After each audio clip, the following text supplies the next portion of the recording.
परमात्मा को पाना बहुत आसान है, सतलोक में जाना बहुत आसान है, लेकिन काल भगवान ने जो हमारे ऊपर ये अननेसेसरी बोझ लाद रखा है, जैसे 56 प्रकार की पूजाएं, नाना प्रकार की रीति रिवाजें जिनका कोई औचित्य नहीं, हम बेमतलब अपना समय व्यर्थ करते थे। जैसे होली मनाते हैं, दिवाली मनाते हैं, अब इसमें के फंड शुरू कर दिया, बम भटकावेंगे।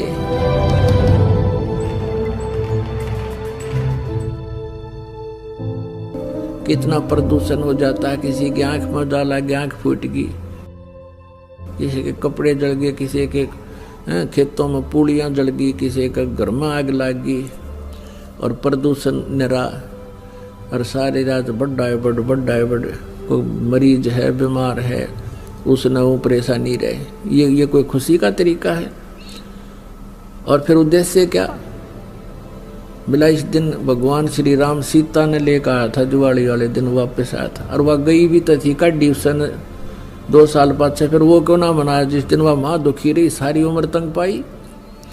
इस एक दिन के दिवाली वाले दिन ने के दे दिया सीता जी को, आजीवन भटकती रही, एक जंगल में टाइम पास किया, 2 बच्चों को लेकर के रहती थी।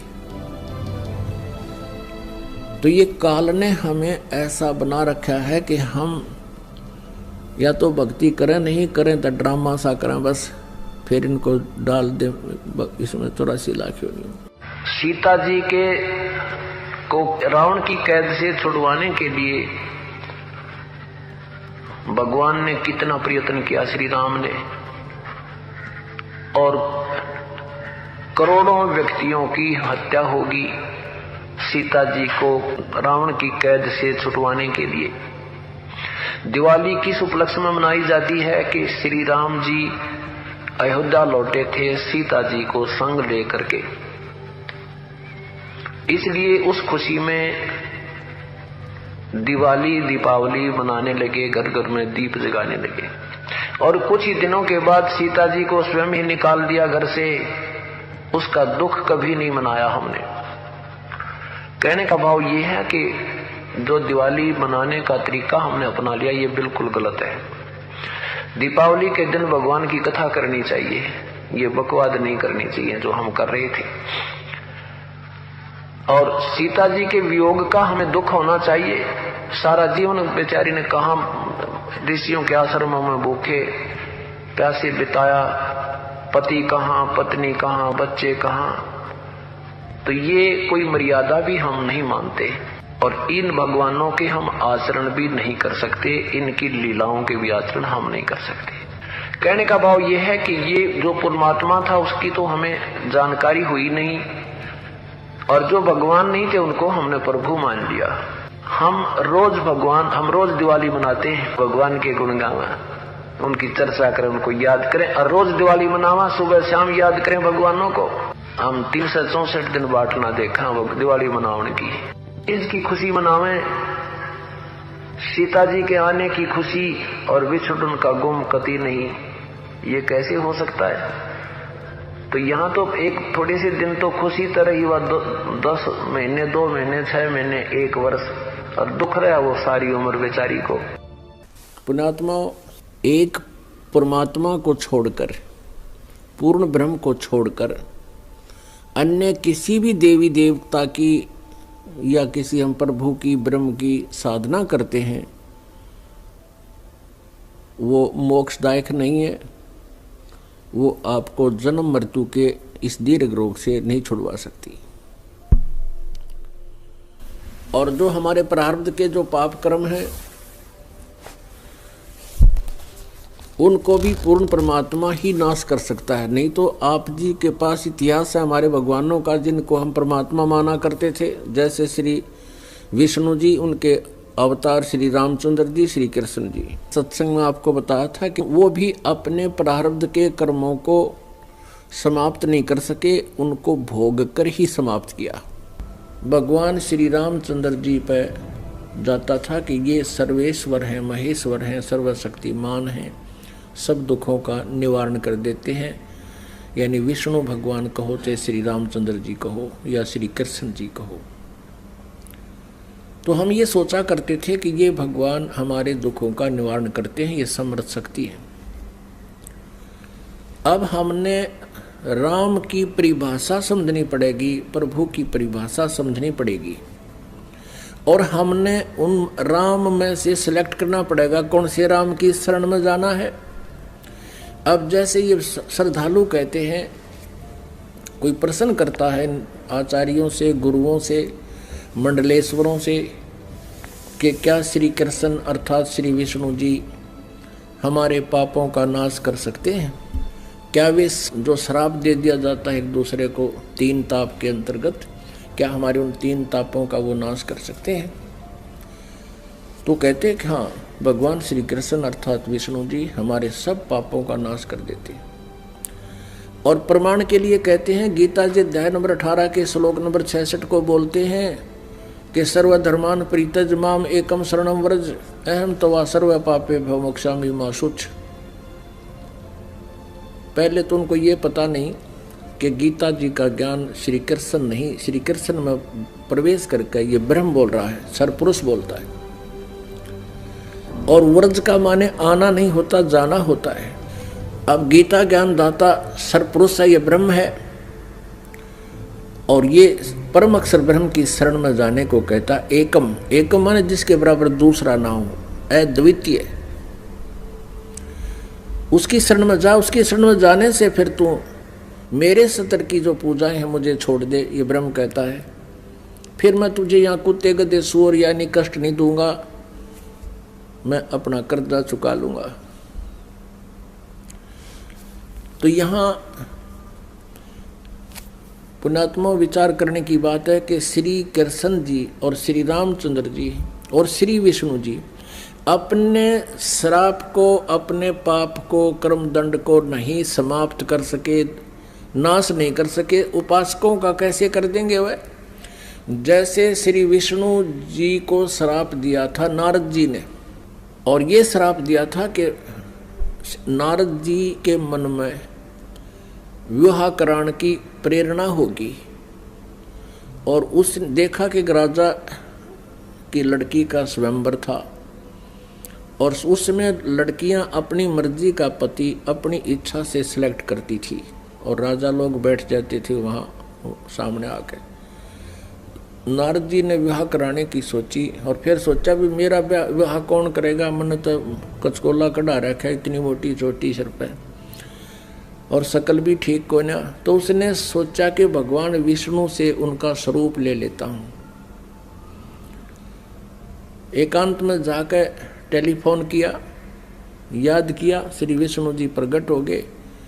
नारद जी ने कहा, भगवान मैंने विवाह करवाना है और आप मना मत करियो, आज पहली बार आपसे कोई वस्तु मांग रहा हूँ, मुझे आप हरि रूप चाहिए, मुझे हरि रूप चाहिए, अर्थात आपका सुंदर स्वरूप मुझे दे दे। श्री विष्णु जी ने कह दिया तथास्तु। अब उसका बंदर का मुंह लग गया, बंदर का। हरि माने बंदर भी होता है।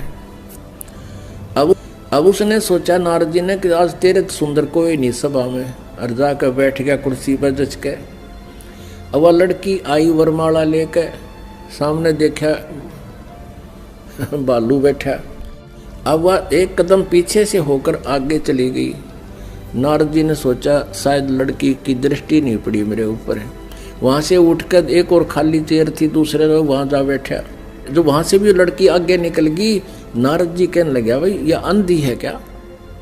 और दूसरे तो बोला, साथी ने उसको यो दिखा दिया दर्पण, अगर देख अपनी शक्ल तो देख ले, हमने डर लगे तेरे थे। तब उसने देखा जब दर्पण यानी अपनी शक्ल देखी, उसने बिना गिनती की गाली दे दी विष्णु भगवान को, नारद जी ने। और उसी समय विष्णु जी आगे और विष्णु जी के गले में वरमाला उस लड़की ने डाल दी। तब नारद जी ने विष्णु जी से कहा कि तू सचमुच धोखेबाज है। जैसे आज मैं एक औरत के वियोग में रो रहा हूँ, एक जीवन तू सारा अपनी पत्नी के वियोग में रोएगा, तुम्हारा कभी मिलन नहीं हो पाओगा। उसी श्रापवश श्री विष्णु जी श्री रामचंद्र रूप में अयोध्या के राजा दशरथ के घर जन्मे। युवा होते ही विवाह हुआ, सीता जी के साथ विवाह होते ही वनवास हुआ। वनवास में तुरंत ही कुछ ही वर्षों के बाद सीता जी का अपहरण हुआ और रावण के साथ युद्ध हुआ। युद्ध के बाद घर ले आए सीता जी को और एक धोबी के व्यंग से सीता जी को घर से निकाल दिया। आजीवन श्री राम और सीता जी का मिलन नहीं हुआ। पुण्यात्माओं, भले ही श्री रामचंद्र जी अयोध्या का राज करते थे, लेकिन जिस व्यक्ति का परिवार कहीं हो, उसकी पत्नी कहीं, बच्चे कहीं और वो कहीं, वो सपने में भी सुखी नहीं हो सकता। और अंत समय में जब उसने पता चला कि मेरे पुत्र लव और कुश यहाँ पर हैं, उन्होंने भी उससे नफरत होगी और उनसे बात करना पसंद नहीं किया और सीता जी भी पृथ्वी के अंदर समा गई, उसके दर्शन तक नहीं किए। पुण्यात्माओं, वैसे तो हम देखो ये भगवान माना करते थे, हमारी आंखें बिल्कुल बंद हो चुकी थी ज्ञान वाली। सीता जी को जब युद्ध के बाद घर लाना चाहा था श्री रामचंद्र जी ने, तो ये कहा था कि मैं परीक्षा लेकर घर चलूँगा, यदि तू परीक्षा में सफल होगी तो मैं मान लूँगा तू निष्कलंक है, रावण से तेरा कोई संबंध शारीरिक नहीं हुआ, और यदि तू परीक्षा में सफल हुई तो खत्म हो जाएगी। क्या परीक्षा ली थी श्री रामचंद्र जी ने कि अग्नि में बैठा दी थी सीता जी को, आग लगा दी थी चिता बना के, और ये सोच लिया था कि यदि ये कलंकित होगी तो जड़ मरेगी टंटा कट्टे, और सही होगी निष्कलंक होगी तो जीवित रह जाएगी। तो सीता जी जली नहीं थी, परीक्षा में सफल हुई थी। उसके बाद फिर आकर के एक धोबी ने कह दिया, अपनी पत्नी ने कुटा था, वह कहता 2 दिन उस तक दुखी होकर अपने चली गई होगी मित्र प्यारी अपनी सहेली के यहाँ, और जब वो वापस आई तो उसने रात ने कुटा था और ये कह रहा था कि मैं ये दशरथ का बेटा रामचंद्र नहीं हूँ जो 12 वर्ष रावण के पास रही और फिर उसको अपने घर पे रखे बैठा है। उस समय राजा लोग एक विशेष न्यायकारी होते थे, भेष बदल कर अपनी नगरी में घुमा करते थे, कोई व्यक्ति दुखी तो नहीं है। तो रामचंद्र जी ने कान ला कर सुना तेरा जिक्र कैसे हो रहा है। उसने 2-3 बार दोहराई ये बात, इस बात पर कि मैं निंदा का पात्र बन गया हूँ सीता को घर ला के। अगले दिन सीता को निकाल दिया कि मैं दुनिया की व्यंग नहीं सुन सकता और जाइए आप, मैं नहीं रख सकता आपको, आप रावण के पास रही हो। अब फूटे भाग हमारे इसे भगवान थे, हमारे गर्भवती पत्नी और अकेले निकाल सुबह भाग जाए यहाँ से, अरे कलेजा फटने हो जाता है। आदमी अकेला निकाल के देखो, वो तो एक औरत की जाति थी, कहाँ जंगल में जावे, और कहते हैं झाड़ झाड़ बैरी होता है स्त्री का। और ये थे हमारे भगवान, ये थे इनके करैक्टर, इनको हम कहते हैं मर्यादा पुरुषोत्तम। यह क्या मर्यादा थी भाई, एक गर्भवती पत्नी को और घर से निकाल देना, कितना मरो चाहे जीवे, ये तो कितना कट्टर स्वभाव होगा उस व्यक्ति का। अब कहने का भाव ये है पुण्यात्माओं, श्री रामचंद्र जी को जब पता चला, उसने अश्वमेघ यज्ञ करी थी, घोड़ा छोड़ दिया, लव कुश ने पकड़ दिया, रामचंद्र जी के छक्के छुड़ा दिए। सीता को पता चला तो दर्शन भी नहीं करे, उसे किसी के दर्शन करूं समागी धरती में। और श्री रामचंद्र जी ने आकर के वापस इसी दुख में सरयू नदी में जल समाधि ले ली, सरयू नदी में शरीर छोड़ दिया। उसके बाद फिर श्री कृष्ण रूप में जन्म हुआ और रावण के साथ युद्ध के दौरान श्री रामचंद्र जी ने सुग्रीव के भाई बाली को मारा था एक वृक्ष की ओट लेकर, यानी धोखे से। तो उसका भी बदला देना पड़ा श्री कृष्ण जी के रूप में। वही विष्णु वाली आत्मा श्री कृष्ण जी हुई और बाली वाली आत्मा यानी राम वाली आत्मा श्री कृष्ण रूप में द्वापर में जन्मे।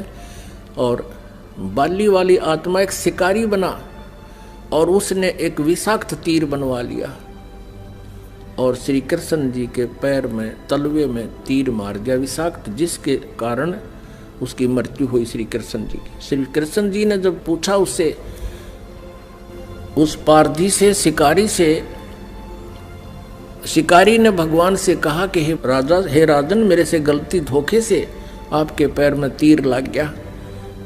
आपके पैर में पद्म है, ये चमक रहा था।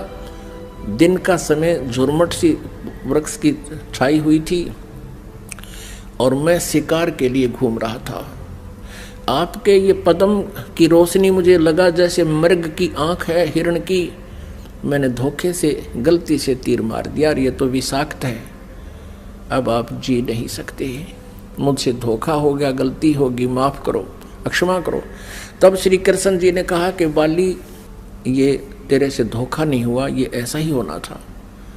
भाई, मैंने तेरे को धोखे से मारा था त्रेता युग में, और आज मैं वो बदला दे चला हूं। अब दुर्वासा जी ने श्राप दिया था यादव कुल को, श्री कृष्ण जी के कुल को श्री कृष्ण जी के समक्ष ही श्राप दे दिया था कि यादव कुल का नाश होगा। किसने? इस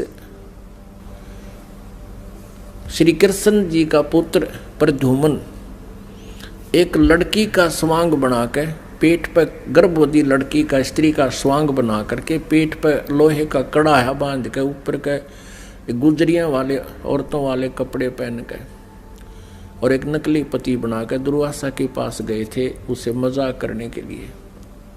और ये पूछा था कि हे ऋषि, सुना है आप भूत भविष्य वर्तमान की सभी बता देते हो, त्रिकालदर्शी हो, बताइएगा इसके लड़का होगा या लड़की। तब दुर्वासा ने ध्यान से देखा कि ये तो बकवाद कर रहे हैं। कह दिया था कि इससे तुम्हारा यादव कुल का नाश होगा। और दुर्वासा के श्रापवश 56 करोड़ यादव आपस में लड़कर मर गए, और श्री कृष्ण जी भी उसी कढ़ाई के तीर से मरा जो शिकारी ने बना रखा था लोहे से। अपना आत्मा, जब श्री कृष्ण जी, श्री रामचंद्र जी और श्री विष्णु जी तीनों रूपों में वो स्वयं हैं, वो अपने भी श्राप को यानी कर्म के दंड को नाश नहीं कर सके तो श्रद्धालु के कैसे कर देंगे। एक भक्त ने प्रश्न किया कि क्या श्री कृष्ण यानी विष्णु जी में कोई शक्ति नहीं है? जैसे श्री कृष्ण जी अर्थात विष्णु जी राजा मोरध्वज के घर गए थे, वहां उनके पुत्र ताम्रध्वज को आरे से चिरवा कर और उनको जीवित कर दिया था जब वो मृत्यु को प्राप्त हो गए थे।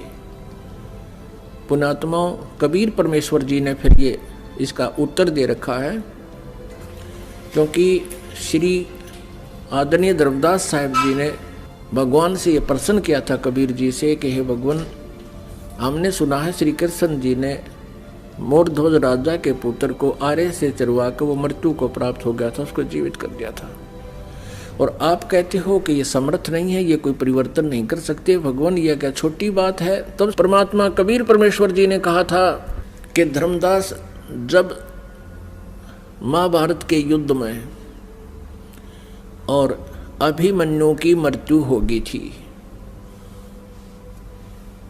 जो सुभद्रा पुत्र थे, और सुभद्रा श्री कृष्ण जी की सगी बहन थी, श्री कृष्ण जी अभिमन्यु को जीवित नहीं कर सके, वहीं पर वे विद्यमान थे। अब धर्मदास साहब ने पूछा कि हे भगवान, कारण क्या था? तब परमेश्वर कबीर जी ने कहा कि ये भगवान आपकी आयु और श्वास को घटा बढ़ा नहीं सकते। अभिमन्यु की आयु इतनी थी, उसके प्रारब्ध में ये परिवर्तन नहीं कर सकते। सुभद्रा रोवे थी, भगवान श्री कृष्ण रोवे थे अपनी बहन के दुख में, पांचों पांडव रोवे थे और उनका कुल नाश हुआ था। तो वहां थी समर्थता दिखाने का समय, वहां था, उसको जीवित कर देते। और वहां क्यों जीवित कर दिया ताम्रध्वज को? क्योंकि उसकी आयु शेष थी, उसके श्वास शेष थे। इतनी क्षमता इनमें है कि इन टूटे फूटे शरीर को ये ठीक कर सकते हैं, लेकिन श्वास नहीं बढ़ा सकते, कर्म दंड को ये समाप्त नहीं कर सकते। तो परमात्मा ने कहा, तुम कौन राम का जब ते जापम, तात कटे न ये तीनों तापम।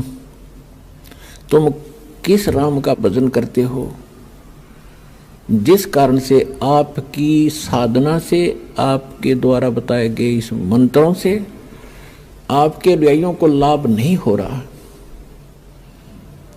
आप उन भगवानों की भक्ति कर रहे हो जो आपकी किस्मत में लिखे हुए उन पापों का वो नाश नहीं कर सकते। और वेद बताते हैं परमात्मा घोर पाप भी नाश कर दे। तो इससे सिद्ध है आपको वो परमात्मा मिला नहीं है जिसकी तरफ वेद संकेत करते हैं। इति सिद्ध। वो परमात्मा कौन है? यजुर्वेद अध्याय नंबर 5 के और श्लोक नंबर 32 में कहा है,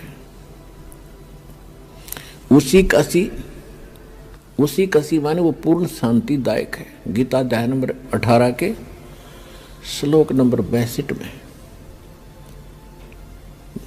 गीता ज्ञानदाता कहता है कि अर्जुन तू सर्वभाव से उस परमेश्वर की शरण में जा, उसकी कृपा से तू परम शांति को और सनातन परम धाम को यानी शाश्वत स्थान को, अविनाशी स्थान को, सत्यलोक को प्राप्त होगा,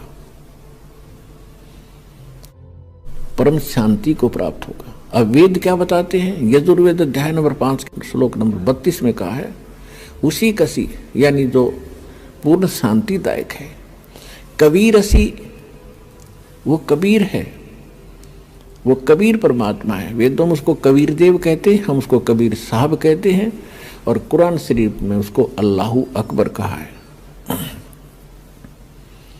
वो कबीर असी बमभारी असी वो कबीर परमात्मा है जो बमभारी माने बंधनों का, अरी माने शत्रु, जो बंधनों का शत्रु है।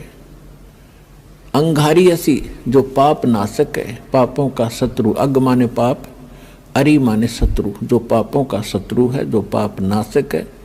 और बमभारी जो कर्म बंधनों, जो हमारे, क्योंकि हम संस्कार से यहाँ फंसे हैं, हमारे संस्कार यहाँ पर हैं, तभी हम उन संस्कारों से जन्म मृत्यु में लगे हुए हैं। कभी किसी से हमारा संयोग है, किसी के हम पुत्र बन गए, किसी की पुत्री बन गए, किसी के पति बने, किसी की पत्नी बने। तो ये संस्कार हमारे जो हैं, इनके कारण हम बंद में हैं और ये काल की बंद है, कैद है, बंदी ग्रह है। तो फिर परमात्मा खुद बताते हैं कि बंदी छोड़ हमारा नामम, अदर अमर है अस्थिर ठामम। अमर करूं सतलोक पठाऊं, ताते बंदी छोड़ कहाऊं। अमर करूं, तुम्हें यहाँ सदा के लिए सुखी कर दूंगा, जन्म मृत्यु से रहित कर दूंगा, तुम्हारे सब पापों का नाश करूंगा, सब संस्कार और बंधन यहाँ से समाप्त कर दूंगा, इसलिए मैं बंदी छोड़ कहलाता हूं। अनंत कोट ब्रह्मांड में बंदी छोड़ कहाँ आए, सो तो एक कबीर हैं जो जननी जने नमाए।